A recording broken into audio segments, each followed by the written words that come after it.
गुड़िया घर से उस वक़्त चली गई थी जब वो तकरीबन 18-19 साल की थी। घंटों बाद मालूम हुआ तो माँ बाप सर थामे बैठे थे और भाई हाथों में हथियार थामे तलाश में निकल गए। माँ और बहन गुड़िया की सहेलियों के घरों में जा जाकर मालूम करती कि शायद उस चोर दरवाजे का इल्म हो जाए और लाडली घर लौट आए।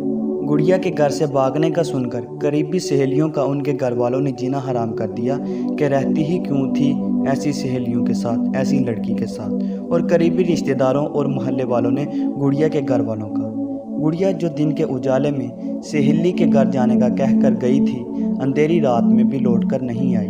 बाप की हिम्मत रात का अंधेरा होते ही देखकर ख़त्म होती चली गई और भाइयों का गुस्सा आसमान को छूते छूते सूरज बन गया था। 4 दिन में जिस कदर बदनामी हो सकती थी हुई। लोगों का जवाब देते देते बाप भाई मुंह छिपा गए। घर में चूल्हा ठंडा पड़ गया और माँ की ममता कभी इस जिल्लत के समंदर में धकेलने वाली बेटी के लिए तड़प उठती और कभी जलील होते बेटों के लिए। साथ ही इस सब किस्से में एक करतार और था, गुड़िया की इससे 1 साल छोटी बहन, जिसका निकाह रिश्तेदारों के यहाँ ही हुआ था और किसी त्यौहार पर रुखसती और शादी का इरादा था, मगर अफसोस शादी ना हो सकी और तलाक हो गई। माँ तसल्ली देने की बजाय 2 थप्पड़ उसी के चेहरे पर रख कर बदनसीब कहकर रोने लगी। बाप की झुकी हुई कमर टूट गई और 5 भाइयों का अताब इस करतार पर टूट कर गिरा। बड़े भाई ने तो हद ही कर दी। बीवी को कहा कि अगर यहाँ बेटी हुई तो इस घर में जगह नहीं रहेगी। और हामना भाभी अपने मुस्तकबिल की परेशानी में भागी हुई जालिम नंद और घर में तलाक हाथ में लिए बैठी मजलूम नंद दोनों को ही कोसनों से नवाजे जाती और बेटे की वलादत की दुआ करती जाती। सालों पहले का ये वाक़या है जब शायद मैं 6ठी-7वीं क्लास में था। लोगों की ज़बान पर आज भी आ जाता है इतने ही अफसोस के साथ जितना आप सब ये सुनकर महसूस कर रहे हैं। गुड़िया कहाँ है आज कोई नहीं जानता। बेटी ना होने का ऐलान करने वाले इस भाई के रब के फजल से या उसकी बीवी की हालत हमल में गरियाजारी की वजह से सिर्फ बेटे हैं। माँ बाप खामोश रहते हैं क्योंकि उनके पास बोलने को शायद अब कुछ नहीं रहा। और वो तलाक याफ्ता बहन आज भी वही है जहाँ थी, खाली हाथों परेशानी पर लफ्ज़ तलाक याफ्ता सजाए।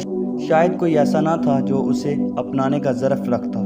एक अमल नादानी जज्बात या किसी भी सबब से उठाया गया हो सबकी ज़िंदगी कैसे मुश्किल बना जाता है, इसका शायद गुड़िया को खुद भी अंदाज़ा नहीं था, या शायद अंदाज़ा हो गया होगा। तब ही तो ना कोई खबर मिली ना खैरियत। ऐसा क्या होता है कि एक लड़की पालने पोसने वाले माँ बाप को छोड़कर किसी चंद दिन के राब्ते वाले के साथ कैसे चली जाती है, कैसे वो एक दुनिया छोड़कर नई दुनिया की तलाश में निकल पड़ती है।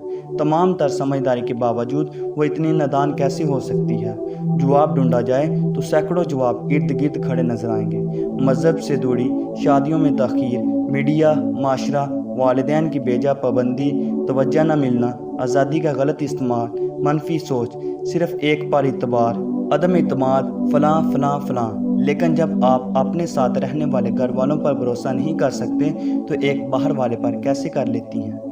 वजह सिर्फ इतनी है कि जिस तरह पुलाव बनाते हुए आंच का मुकम्मल ख्याल रखना होता है और इसमें ईंट जाने वाले चावलों को कभी दूध या पानी के ठंडे छींटों की ज़रूरत पड़ती है, इसी तरह औलाद को मोहब्बत की तपश भी एक जैसी तो चाहिए होती है, मगर लड़के और लड़की दोनों को अलग अलग वक़्त में दूध या पानी के ठंडे छींटों की ज़रूरत भी पड़ जाती है ताकि वो देगर से अलग ना हों, ना अलग सोचें, ना ही भटकें। आप सबको एक जैसी आंच ज़रूर दें, मगर इनफरादी तौर पर दूध पानी जैसी फरहत देखकर ख्यालात भी जानते रहिए, क्योंकि हर लड़की लड़का समझदार नहीं होता।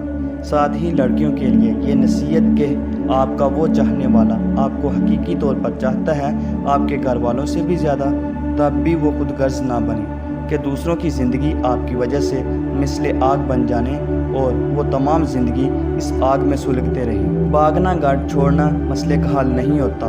जो हल है उसे तलाश करके उस पर अमल कीजिए। बड़ों से मशवरा कीजिए।